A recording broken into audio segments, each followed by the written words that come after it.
comes the day. People posted up at the end of your driveway. They're calling for your head and they're calling for your name. I'll bomb down on them, I'm coming through. Your band is doing well. Does it become easier? Does the joy overwhelm now the fleeting moments? I guess the one that matters the least is obviously happiness compared to joy. And I guess you could say that I'm happier these days because when an adult asks me, you know, like, hey, what have you been doing? I can tell them that music is actually working, which is a really cool thing because there were so many years of me saying, well, I'm working at this restaurant and I'm trying to go to college, but I also want to do music, and it's just really, that part of my life sucked because you didn't have an answer for that adult asking you, you know, what have you been doing since you've been out of high school? But I think that my pursuit of joy and struggling to find it and to maintain it is the same. As much as my circumstances will change my happiness for the better, those good circumstances are not going to influence how difficult it is to find joy. You know, it works the opposite way. I think you know what I'm saying. It's kind of, it's a tough thing to figure out. So even though the band is being, you know, successful and it's starting to pick up, the same things that I struggled with back in the day. Well, it's more a thing of self-reflection that will probably never disappear. That will go on. Yes, absolutely. You know, and you know, you talk about lust, pride, you know, self-control. All of these things that I've always struggled with, I struggle with just in slightly different ways now, but they're still right there. I mean, well, we talked about the cathartic element, but is this then why the lyrics are at times quite dark, and so you can kind of write it off for you, or? It helps. I journal. Do you write a journal at all? No, I don't. And I'm not good at it because I don't know how many journals I've failed at keeping. But for me, journaling, this life and the things around it are always going to try to like hammer into you that you're worthless and you haven't accomplished anything today and you are a failure, and like all of it, and whether it's just me or if it's just the world around me, and the more roadblocks you can put in front of that thing that's constantly trying to hammer into your head that you're worth nothing, the more roadblocks you put up, the better. So for me, a journal, like I wrote a journal this morning. I opened it up and I just started writing things I was thinking of and what I was doing that day, and then also different bigger elements that I was thinking about. And the fact that I wrote a journal today helps me. It's a roadblock to all of the other pressures that I didn't accomplish anything today and I'm worthless. I feel a sense of worth because I wrote a journal today. And I think that songwriting is it's harder to get in the mindset where you can write a song than it is to just whip out a journal and start writing. But in a lot of ways, writing songs also is a roadblock for me from all the things around me that are pounding away saying that I'm worth nothing. So absolutely, when I write songs, it helps me get through a lot of the things that I'm getting through, and I have to write songs. Do you ever use your journal then as a reference book for songwriting? Absolutely.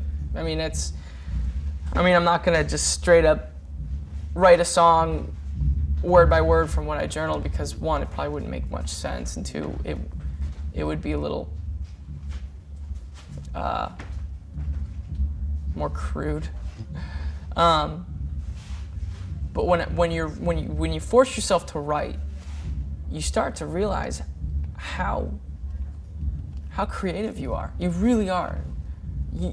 We are creative people. It's really fascinating. I look back at some of the things that I've written, and I'm just like, wow, it's like that's amazing that I was able to put that together, and not in a way that's like boastful or prideful, but in a way that I really appreciate the brain that I have in order to come up with that. And I only came up with that because I took a leap and I decided to create. And it was really cool what I came up with. And I think that we all have that. So it gives you this sense of significance in Yeah. what you're doing, and basically reestablishing who you are. Yeah, no, and then it goes all the way back to identity, and I find why I'm here, and then purpose. And listen, as much as the band is working out, and as much as it's cool to be traveling around playing my songs, and it's still really hard to figure out what my purpose is. And I'll always be looking for my purpose. So, Do you have any inclination which way it's heading? My purpose? Your purpose, or is it still up in the air?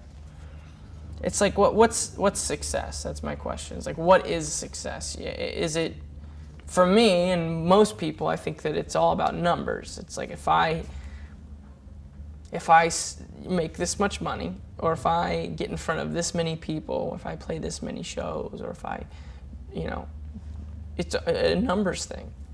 But then you start really wondering, my version of success in my flesh, where it's just my humanly instincts, I think, well, if I can influence and impact this many people, I'd be successful. But maybe my view of success is so messed up that really the most successful thing is that one person that I'm gonna impact my entire life.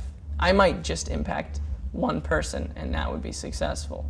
And that blows my mind, because it's not why it's really, maybe success is just that one kid that I raise, or the wife that I have, or the impact I have on my younger siblings. Maybe that's success. And so I don't really know exactly what I'm chasing.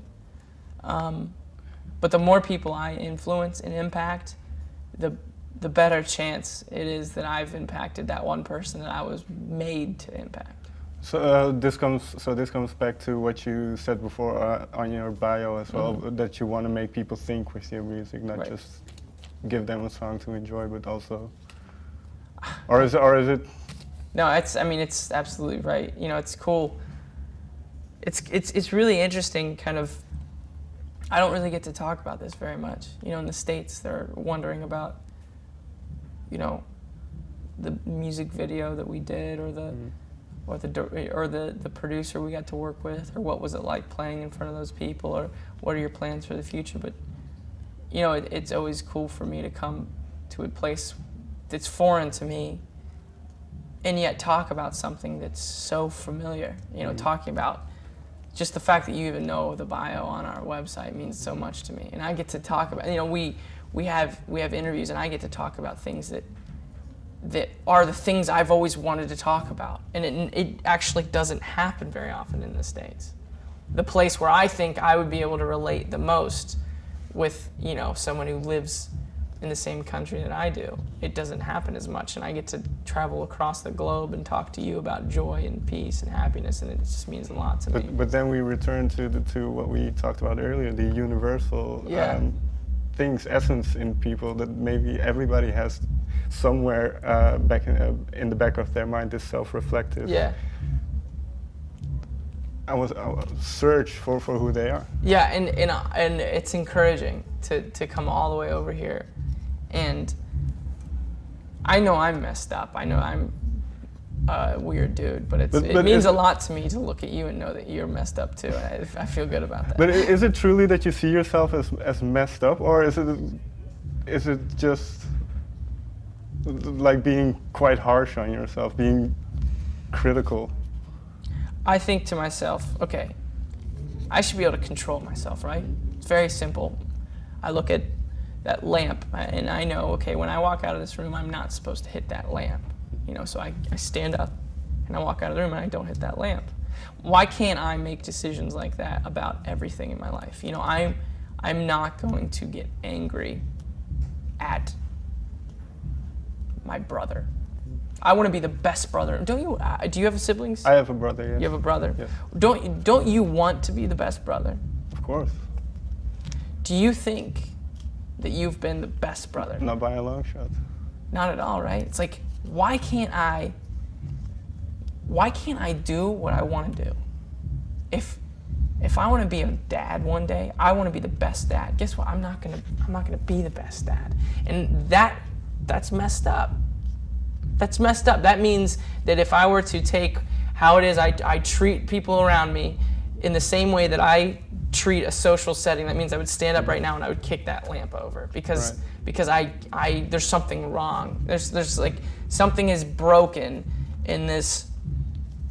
The way that we live is proof that there's an element there that's just not right. There's something not right. But there's this quote I really like. It's the true perfection has to be imperfect. So isn't there a sense that you can strive, you can be idealistic about attaining the best life, being the best person, being to everyone. Yeah. But that it's essentially as fleeting as those moments of joy where you can be it for a while and then it just dissipates.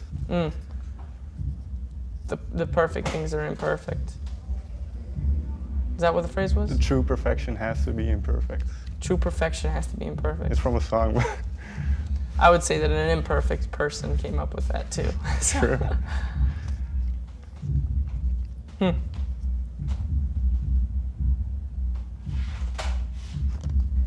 This is good stuff, man. Okay. Did you have what was the question? Well, no, that was it. Okay. So I want to thank you for the interview. Thanks for having me. Appreciate it. Cheers.